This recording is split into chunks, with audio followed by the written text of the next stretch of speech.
안녕하세요. 저희 아기가 드디어 이유식 할 때가 되었더라고요. 오물오물 먹는 모습 엄청 기대했었는데 하려고 보니까 뭘부터 어떻게 시작해야 될지 너무 어렵더라고요. 책을 사야 되나? 고민을 진짜 많이 했는데 저는 일단 책을 사면 한 번 정보를 보고 다시 안 펴볼 것 같아가지고 꽤 비싸더라고요. WHO 이유식 지침을 저는 조금 참고해가지고 여러분들한테 정보 공유해드리면 좋을 것 같아서 이렇게 영상을 켜보았습니다. 이유식에 대해서 나눠서 이야기를 해보려고 해요. 이런 이유식의 이유, 왜 이런 도구들을 사는지 궁금한 내용을 공유해 드리려고 합니다. 저는 좀 이유가 있어야 무언가를 좀 열심히 할 수 있는 타입이어서 우리 아기 이유식도 이유가 필요하더라고요. 아기가 먹는 음식을 이유식으로 하는 건가? 이런 생각을 했는데 모유 분유와 이별하게 하는 순간이자 액상식에서 고형식으로 이행하는 시기에 먹는 음식을 이유식이라 하더라고요. 아 하고 머리를 약간 빵 맞은 느낌이에요. 액체를 계속 먹고 있으니까 씹는 법 모르는 거죠. 묽은 음식으로 시작해서 가르쳐 줘야 되는구나, 그래서 이유식을 하는구나, 그 음식이 이유식이구나를 이제 알게 된 초보 엄마입니다.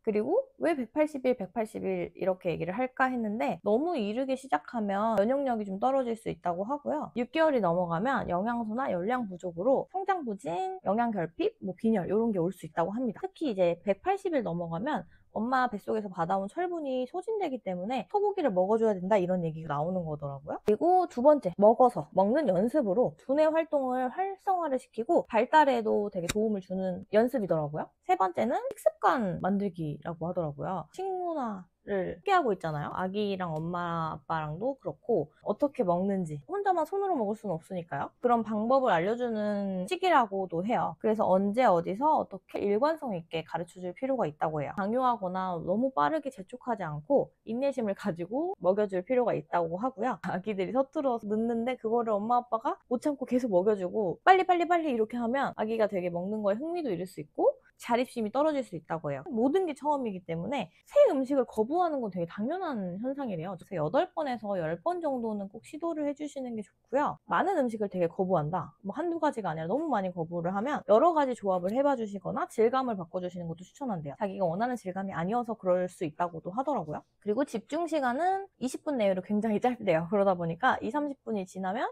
계속 먹으라고 하는 것보다 치워버리고 영양가 있는 간식을 다음 타임에 준비를 해준다거나 분유 보충을 해주는 것이 좋다고 합니다. 그래서 이렇게 세 가지 이유를 듣고 나니까 저도 좀 더 이해가 되더라고요. 준비물은 만드는 도구랑 먹이는 도구로 나눠지거든요. 그래서 좀 정해야 될 게 몇 개 있어요. 내가 직접 만들어 먹일 건지, 그 다음에 시판을 사 먹일 건지 정하셔야 되고요. 사 먹일 거면 만드는 도구 쪽은 사지 않으셔도 될 것 같아요. 먹이는 도구만 준비해 주시면 되고, 아기 의자, 빨대컵, 턱받이, 이유식 스푼 요 정도는 좀 필요하다고 생각해 주시면 될 것 같아요. 그 다음에 이제 만드는 걸로 오셨으면 도구가 또 필요하겠죠? 누구는 이걸 사고 누구는 이걸 사고 이런 게 난 뭘 사야 되지? 다 사야 되나? 고민이 되실 수 있거든요.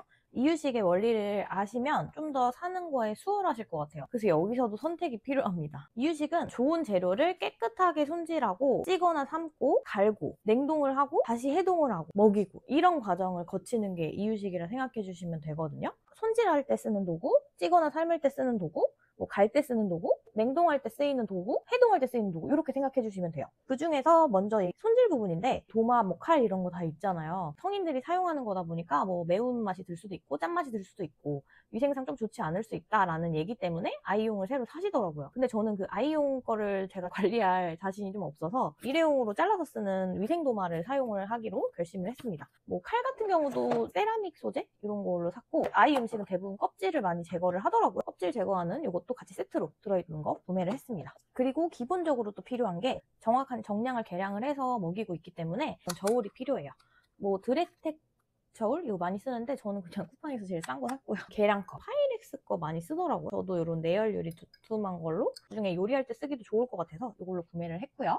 그 이외에도 이렇게 요리할 때 쓸 수 있는 볼, 이것도 세트로 팔길래 그냥 저는 이렇게 같이 구매를 했어요. 그 다음은 찌거나 삶아야겠죠? 방식을 결정하실 필요가 있어요. 밥솥 칸막이, 실리콘 냄비 이런 거 사야 되나 되게 고민 저도 되게 많았는데 밥솥에다 찔지 냄비에 찔지 찜기를 사용할 요거를 먼저 정하셔야 되고, 밥솥에 찌실 거면 밥솥 칸막이를 사시는 게 좋을 것 같아요. 그냥 밥솥에 찌는 것도 좋지만 여러 가지를 찌기도 어렵고 죽을 할 때도 좋다고 하더라고요. 사시면 좋을 것 같고, 냄비를 사용하실 거면 집에 있는 기존 냄비를 소독해서 사용할 건지, 이유식용 아이 냄비를 하나 사실 건지, 그리고 찜기 같은 경우는 뭐 인덕션이나 가스레인지에 올려서 쓰는 냄비 찜기를 쓸 건지, 전자레인지에 사용하는 실리콘 찜기를 사용할 건지, 전기 코드를 꽂아서 쓰는 찜통을 사용할 건지를 결정하시면 될 것 같아요.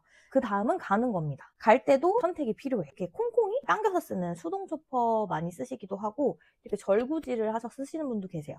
닌자 초퍼, 뭐 케이프링, 전자동 초퍼도 많이 사용하시고요. 도깨비 방망이 쓰시는 분들도 많이 계시더라고요. 일반 대용량 믹서기는 소량만 제조하는 이유식에는 안 맞는다고 해요. 좀 잘 안 갈릴 수가 있고 작동이 좀 안 되는 경우도 있어서 초퍼를 많이 사용을 하시고 새로 구매를 하시는 것 같더라고요. 그리고 이 두 가지 기능을 다 쓸 수 있는 이유식 메이커가 있습니다. 이게 가는 거랑 찌는 거를 다 하나로 사용을 하는 거죠. 저 같은 경우는 사실 제대로 된 냄비도 없고 찜기도 없었고 초퍼도 없었고 다 사야 되는 상황이어가지고 아기용을 막 하나하나 살까 고민을 하다가 저는 이유식 메이커로 결정을 했습니다. 이제 냉동 보관을 해야 되잖아요. 그래서 준비물이 제일 많이 이유식 하면 나오는 큐브들 많이 보셨죠?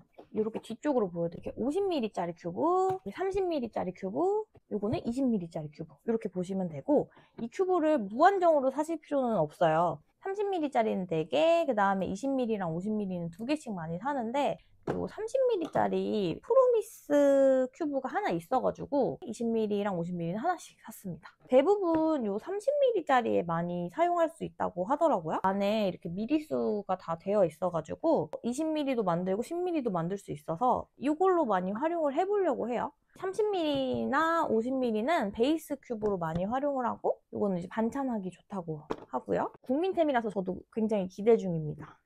열심히 큐브 공장을 돌릴 예정이라 나중에 또 후기를 얘기를 드릴게요. 그 다음에 큐브 틀을 막 엄청 많이 살 수 없잖아요. 하루 정도 얼려지면 냉동한 거를 또 보관을 해놔야 또 새로운 재료를 또 얼릴 수가 있기 때문에 이런 식으로 또 큐브 보관함이 있어요. 이렇게 4칸으로 돼 있어서 큐브로 여러 가지를 보관을 해놓을 수가 있고, 이거를 좀 능숙해지시고 되게 양이 많아지시면 랩핑을 해서 지퍼백에 넣어놓으시고 하더라고요. 저도 조금 해보면서 저한테 맞는 방식을 좀 찾아보려고 합니다. 그 다음에 이유식기 구매를 하시죠. 근데 이거는 조금 필수는 아닌 것 같아요. 엄마의 감성이랑 취향인 것 같아요. 꼭 필요한 건 아니고 그냥 막 밥그릇에 먹어도 제가 볼 땐 크게 문제는 없을 것 같은데, 냉동을 해놓은 거를 하루 정도 냉장고에 보관해놓고 중탕을 하거나 전자레인지에 돌려서 먹이는 그런 과정 때문에 보관도 하면서 예쁜 밥그릇 이렇게 생각하시면 되거든요. 러빗 거를 좀 샀어요. 흡착용은 아직 안 샀고요. 이렇게 하트로 된 거 제가 쓰고 싶지만 여기다 큐브를 넣어서 주려고 사봤습니다. 난 왜 사야 될지 모르겠어. 꼭 사야 되나 고민이시면 천천히 사셔도 될 것 같아요. 꼭 먼저 사실 필요는 없을 것 같아요. 이제 이유식 용기, 내열 유리 용기 많이 쓰시더라고요. 저는 집에서는 뭔가 이 식기를 많이 쓰게 될 것 같아서 해동도 뭐 그냥 집에 있는 반찬통 같은 거 써도 되지 않을까라는 생각에 아직 하진 않았고요. 외출할 때는 좀 필요할 수 있을 것 같은데 유리가 좀 무거울 것 같아서 TGM 거에 에코젠 소재래요. 그래서 이렇게 길고 가벼운 소재고 뚜껑도 이렇게 되게 완벽 결착이 돼 있어서 새지 않는다고 해요. 얘는 뚜껑은 전자레인지 사용은 안 되고 이렇게 빼서 사용할 수 있다고 하고요. 가벼워가지고 이걸로 저는 구매를 해봤습니다. 그래서 이유식 용기는 외출용으로 산다고 생각하시면 될 것 같아요. 턱까지 베이비봉 유명하길래 저도 이걸 사봤고요. 집에서는 이거 쓰고 웬만하면 밖에 다닐 때는 일회용을 사용을 해볼 생각이고요. 빨대컵은 유명한 리첼로 한번 구매를 해봤습니다. 숟가락은 이렇게 케이스가 있는 TGM 거 그냥 똑같이 샀거든요. 다른 데 거 말고. 그래서 이렇게 좀 잘 휘어지고 써보면서 아이의 성향을 보고 좀 다른 것도 구매를 해볼 생각입니다. 왜 이렇게 준비물이 어려웠지 생각을 해보니까 제가 선택을 못한 채로 이 사람 저 사람 글을 보니까 어려웠더라고요. 내가 만들 건지 사 먹을 건지 정하고, 만들 거면 어떤 방식으로 만들 건지 정하면 생각보다 금방 정해지더라고요. 그래서 저는 그걸 결정하는 게 조금 힘들었어요. 만들 거긴 한데 내가 과연 어떤 방식으로 만드는 게 좋을까?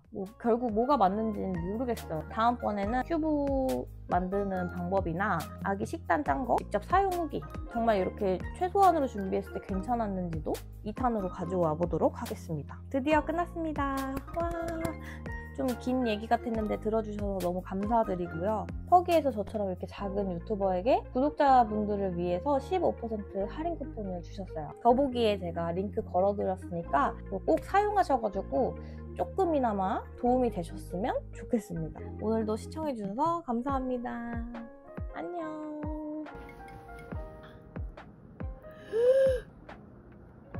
옳지.